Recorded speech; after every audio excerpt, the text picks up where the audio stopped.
Hello again, APUSH students. Mr. Connor here with your Period 2 short answer review questions. I posted them on Classroom. Maybe you took a stab at them, or maybe you want to look at this before you take a stab at them. In any case, I'm going to go through a possible answer for each one of these, and I'd love to hear what you guys maybe thought. Send me some thoughts. All right, let's get going. So the first question is the classic two quotes, perhaps my favorite of all the short answers. So with the stimulus is we have two quotations here, two historians here, Gordon Wood and Eric Foner. Sometimes it might be a quotation from two historical figures from the time period, but here we have two historians. So Gordon Wood talking about white colonists are not oppressed. They have no crushing imperial chains. They're free. They're more free, equal, prosper than any other part of mankind in the 18th century. Okay. Eric Foner, meanwhile, his quote is about Atlantic commerce consisted primarily of slaves, crops produced by slaves, goods destined for slave society. Hear that word a lot.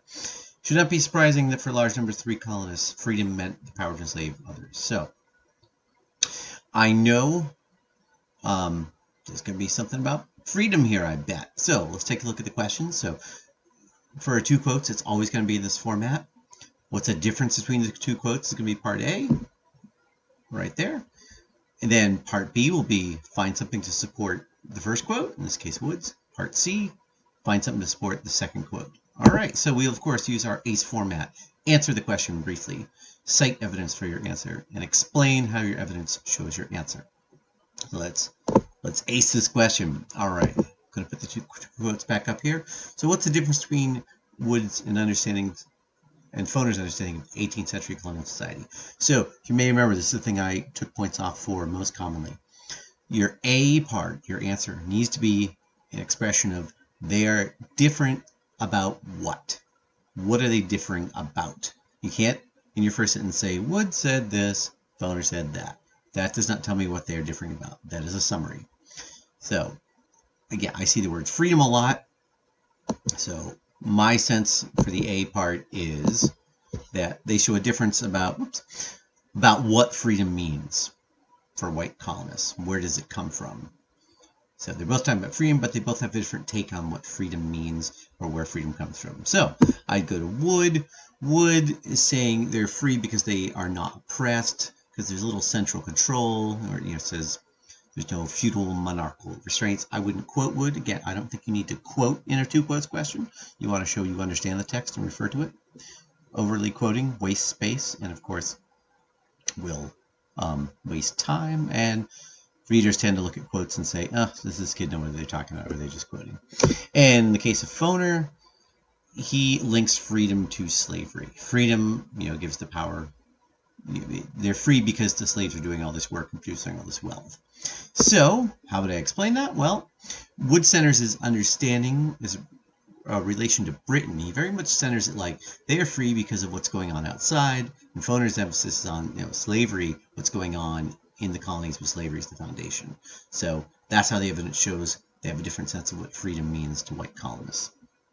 All right, so there's part A. Now, what's something that would support Wood's interpretation? A lot of possibilities here. And again, I would love you to send me your thoughts. This is just one that popped right into my head. We more tend to tackle it in period 3, the pre-revolution, but the concept of salutary neglect. So, what is that? See, in the A part, I say what it is. In the C, I'm going to give my evidence. So Britain in the 18th century did not really enforce some of the Americanist rules. Yes, they were still making money, but they kind of looked the other way for a lot of things in the 18th century. So as long as everyone's making money, they're not going to pay attention to some smuggling here and there. So to me, that shows, well, Britain is willing to let some rules slack as long as everyone's making money. Shows the mother country is not oppressive, which was Wood's point, to white colonists. They'd, of course, be the ones not affected by the lack of enforcement, as Britain is not controlling with a tight grip. All right, and then part C. What's something that would support Foner's interpretation? And I would go right with, an answer that the Atlantic economy is about slavery. the foundation of it. I think you need to do something like that, because Foner says Atlantic commerce consisted of primary slaves. So you need to say, like, the foundation of freedom is because of the slavery from the Atlantic economy.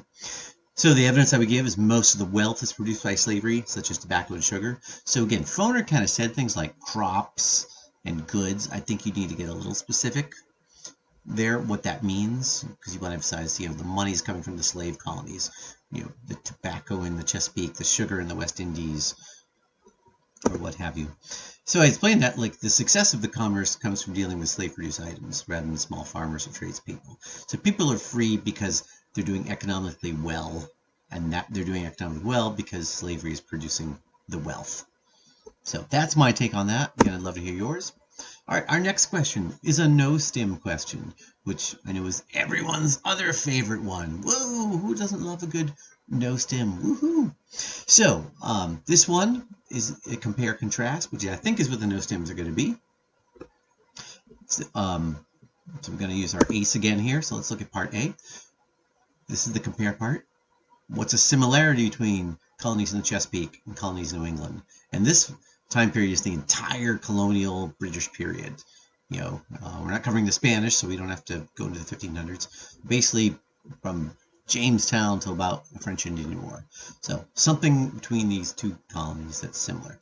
And you can't say they're both British colonies, right? So here's my take. My first thought was like, well, they both are really hostile in their interactions with Native Americans. And then for my evidence, I just go a little more. In Chesapeake, the farmers are encroaching on the land. That's what Bacon's Rebellion was about. You can even throw that in, because they always want to get more tobacco for planting. New England also encroaches on land. Yes, they want more farmland. They also have a quicker growing population. You can put that in. And there's this cultural way they encroach as well, trying to get people to assimilate, praying towns. You could put that in as well, or instead of the other one. And that they're both violent in these interactions, like Bacon's Rebellion or the King Philip's War. And I would just explain, whatever their motivation, they both seek to diminish Native American influence and control for their own expansion. That's the real key. They both want to expand, and they both want to do it at the expense of Native Americans. All right, second one. What's the difference between these two regions? I think that the similarity is a little harder. Differences, oh my gosh, so many differences. So I went with this one, which was demographics. Who initially comes to these colonies? What kind of people? So there's my answer, is demographics. My evidence that I'm going to cite, okay, Chesapeake, mostly single poor men who become indentured servants. New England, initial colonists are mostly middle-class family groups. Now here's where, like, the E seems like kind of duh. I mean, do I really have to explain how that's a difference? Single poor men versus families. So I'd be a little, stumped here almost. But so I was just thinking, well, this is an important difference because of demographics, because it will make New England more socially balanced because they have families instead of just lots of men. And it will be more communal because their family groups are automatically working together. That's the way I'd say it. Again, I'd be curious what other things maybe came to your mind. And the geography is different. The economy is different. All right, so part C links to B. What's a factor that accounts for the difference? So I talked about demographics of settlers. So, why are there different peoples going to here versus there? So now I got to bring that up. So my answer is I'm going to go to motivations. The reason why there are different groups of people going there is because there's different reasons to go there. So my citation, Chesapeake settlers. Why are they going there? Well, they're indentured servants seeking economic opportunity because they don't have it in England. New England colonists seek to further their vision of religious society. And I just explained that further, like, young, poor single men are far more likely to colonize for economic opportunity.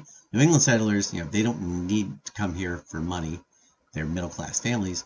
They're economically stable, so they're coming over for a religious purpose, a different purpose. So that is my take.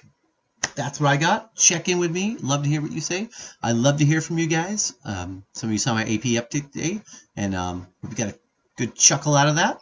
There'll be an actual AP update on Friday, for real, that I will send you as soon as I know something about it, not the official formula test. But anyway, can't say how much I really miss y'all. This is not getting easier in that regard for me, but let's hang in there, do what we can, And contact me if you need anything. Have a great rest of day, evening, etc. Bye-bye.